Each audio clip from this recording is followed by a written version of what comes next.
Hello Kitty's Paradise may be the most appropriate title ever conceived. This show is so wholesome, so pleasant, so squeaky clean that it's surreal. It captures the absolute innocence of childhood and loving family with no emotional struggle or strife, and simultaneously portrays the pure creativity and absurdity of imagination. I was not prepared for just how much a paradise it truly is. The series is, at its core, a slice-of-life affair featuring Kitty, her sister Mimi, and their little family. Every episode is rather bluntly educational, but where other educational media falters, Hello Kitty's Paradise soars. It's difficult to articulate, but this show understands everything right about how to teach. Rather than bluntly tell Kitty and Mimi when they're wrong, the adults around them ask provoking questions, allowing them to reach solutions themselves through their own internal logic. More than that, this show is exceptional at portraying their thought processes, and the thought processes of actual kids as a result. They're curious and underdeveloped, but still people, and their genuine earnest nature is thoroughly humanized. Hello Kitty's Paradise does that with everyone and everything, really. Anytime there's a conflict, everyone behaves in the kindest fashion they possibly could. There is not 1 ounce of cynicism or misanthropy throughout the entire runtime. Like I said, it's surreal. Atop all that, the lessons being taught here are of shockingly high quality. There's seriously, for real, an episode about the relativity of human perception, about how all people see the world differently, and so things like good, bad, big, small, and all emotional states we experience have no pure objective definition.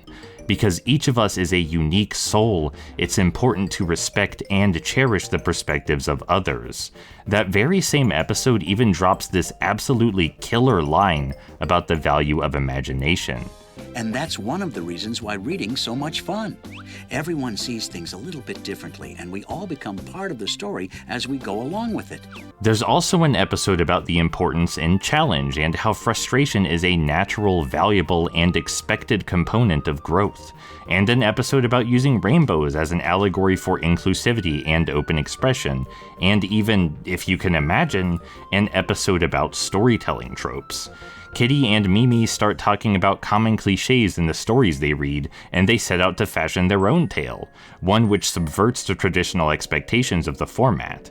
I cannot do justice to how thoughtful this unassuming cream puff of children's television really is. It's kinda beautiful. My favorite episodes are perhaps the most innocent of all. Occasionally, Mimi and Kitty will transport themselves to a land of imagination, using their magic balloon, and head on fantastical adventures which show them new perspectives on themselves and the worlds around them.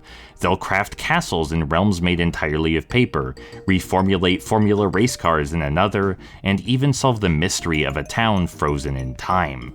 Each of these escapades is brimming with unfiltered, childish wonder, and displays a dazzling comprehension of how young persons truly think and feel. I have almost no complaints. Even when a bad moral is rarely presented, the bubbly characters carry the experience. Kitty and Mimi are both sparkling with personality in spite of their relative simplicity, and they'd no doubt be quite easy for kids to relate to. There are even some understated themes about feminism and independence here or there to bolster their value as protagonists. The most notable thing about Hello Kitty's Paradise, I suppose, is just how good it actually is. It is for children, there's no mistaking that, but it teaches critical thought, genuine curiosity, and compassion. For its age demographic, it's among the best in class. I'm proud to have it in my media library, and I hope it inspired some true good in the world.